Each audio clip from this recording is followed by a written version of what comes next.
লালমনিরহাটে তিস্তা নদীর পানি কমতে শুরু করেছে। রংপুর অঞ্চল ও তৎসংলগ্ন উজানে গত কয়েকদিনের অতি ভারী বৃষ্টিপাতের কারণে তিস্তার পানি বেড়ে রোববার লালমনিরহাট জেলার 5 উপজেলা নিম্নাঞ্চল ও চরাঞ্চল প্লাবিত হয়ে পড়ে। অন্যদিকে গাইবান্ধায় ব্রহ্মপুত্র সহ কয়েকটি নদীর পানি বেড়েছে।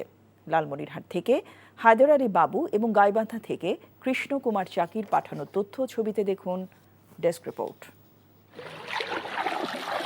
গত কয়েকদিনে অতি ভারী বৃষ্টিপাতের কারণে তিস্তার পানি বেড়ে রোববার লালমনিরহাট জেলার 5 উপজেলার নিম্নাঞ্চল ও চরাঞ্চল প্লাবিত হয়ে পড়ে। তবে আজ নদীতে পানি কমতে শুরু করায় নদী সংলগ্ন নিম্নাঞ্চলগুলো থেকে ধীর গতিতে পানি নামতে শুরু করেছে। এখনও বহু মানুষ পানিবন্দী হয়ে আছে। ডুবে আছে অনেক রাস্তাঘাট ও ফসলের ক্ষেত। জলমগ্ন হয়ে পড়ায় বন্ধ রয়েছে বেশ কয়েকটি শিক্ষা প্রতিষ্ঠানের পাঠদান কার্যক্রম। আমাদের বাড়িতে একটা হাবুডুবু পানি এক গালা পর্যন্ত পানি।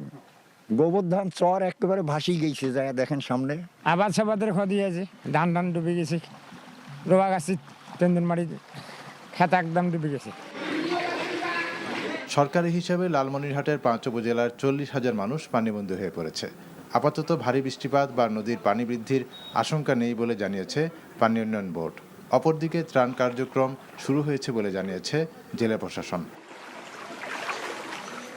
বন্যা পূর্বাভাস এবং সদর নিগমের তথ্য মতে আগামী 24 ঘন্টায় দেশ এবং উজানে ভারী বৃষ্টিপাতের সম্ভাবনা একেবারেই কমে গেছে।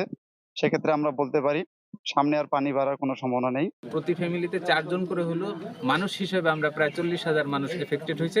তাদের জন্য আমরা পর্যাপ্ত ত্রাণের ব্যবস্থা করেছি এবং আরও যদি প্রয়োজন হয় আমরা ব্যবস্থা করব।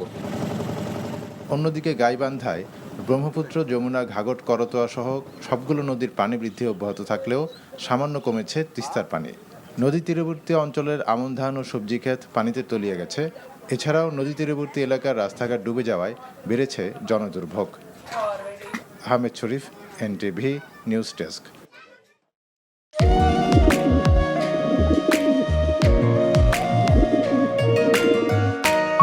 আমি রাশেদ। আমি সুফিয়া। আপনার পোষা কবুতর, আপনার মায়া এখনো ছাড়তে পারেনি, এই জন্য উড়ে চলে আসছে। মায়া হচ্ছে ম্যাজিকের মতো, একবার মায়া বললে সহজে ভোলা যায় না। তুমি কি পাগল? আমি পাগল তো। সুফিয়া।